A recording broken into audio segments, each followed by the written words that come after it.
بسم الله الرحمن الرحيم. طالبات الأعزاء، طالبات الصف الأول الثانوي، في الفيديو بتاع النهاردة هنتدرب مع بعض إزاي أحل امتحان عملي في مادة الحاسب الآلي. إذا كان الامتحان اللي مطلوب مني إن أعمل سيرش عن طريق محرك البحث على صورة علم مصر، لازم تعرفي إن الامتحان العملي بتاعك بتتدربي بيه على الكمبيوتر، وفي نفس الوقت بتكتبي خطواته على ورقة في الامتحان. طيب بالنسبة للجزء العملي، لازم اولا تفتحي محرك البحث بتاعك اللي هو جوجل. دي نمرة 1، الخطوة الاولى. الخطوة الثانية تختاري نوع المعلومة اللي هي صورة. الخطوة الثالثة بتكتبي الكلمة المفتاحية اللي هي keyword. هنكتب كلمة مثلا علم مصر، وعلى طول ادوس سيرش. كل الخطوات انت بتعمليها لازم تكتبيها في ورقة الامتحان.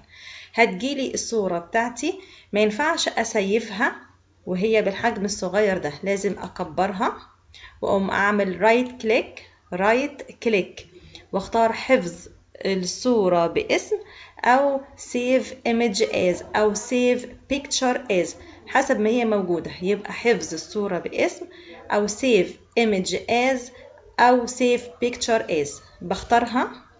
هيتفتح لي ماي كمبيوتر بتاعي، اروح على طول على الدرايف. احنا المفروض في العملي عملنا فولدر اسمه اطلس وعملنا جواه فولدر اسمه فلاج، بفتحه واكتب هنا كلمة علم مصر واقوم قايلاله سيف.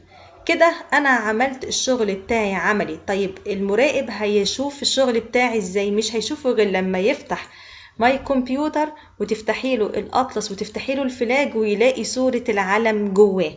غير كده انت مش هتاخدي الدرجة بتاعتك. ده بالنسبة للعملي. طب في ورقة الامتحان اكتب ايه؟ طبعا بتكون ورقة الامتحان شبه كده. قومي باستخدام محرك البحث جوجل للبحث عن صورة علم مصر مع كتابة الخطوات اللازمة للبحث.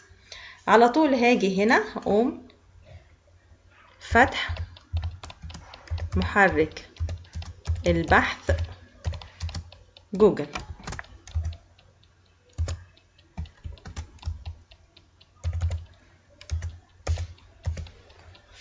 دي الخطوة الأولى.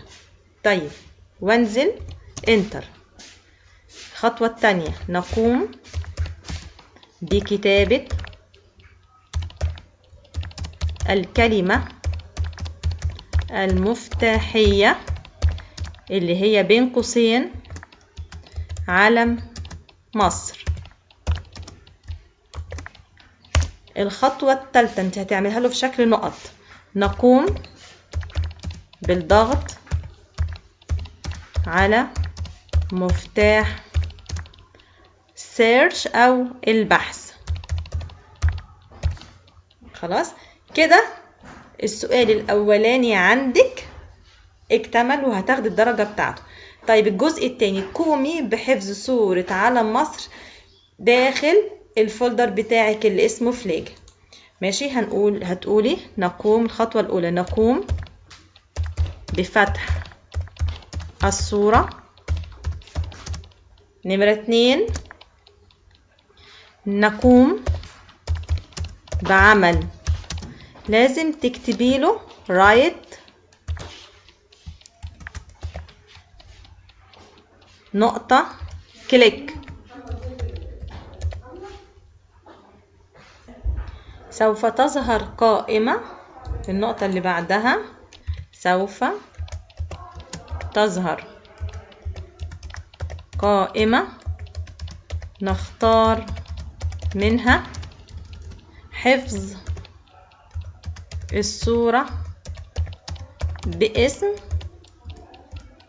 أو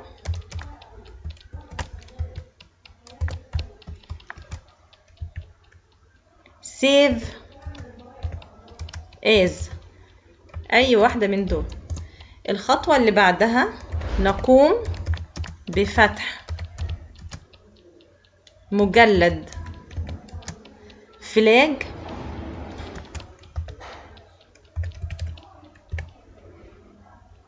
ماشي، نقوم بفتح مجلد فلاج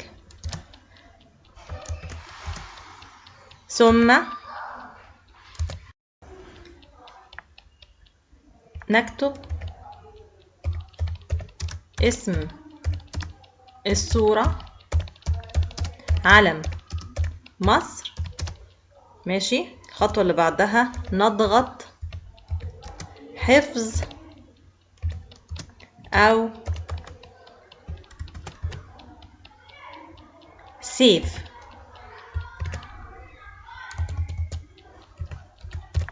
وبكده يكون انتهى الامتحان بتاعي وأخدت الدرجة كاملة.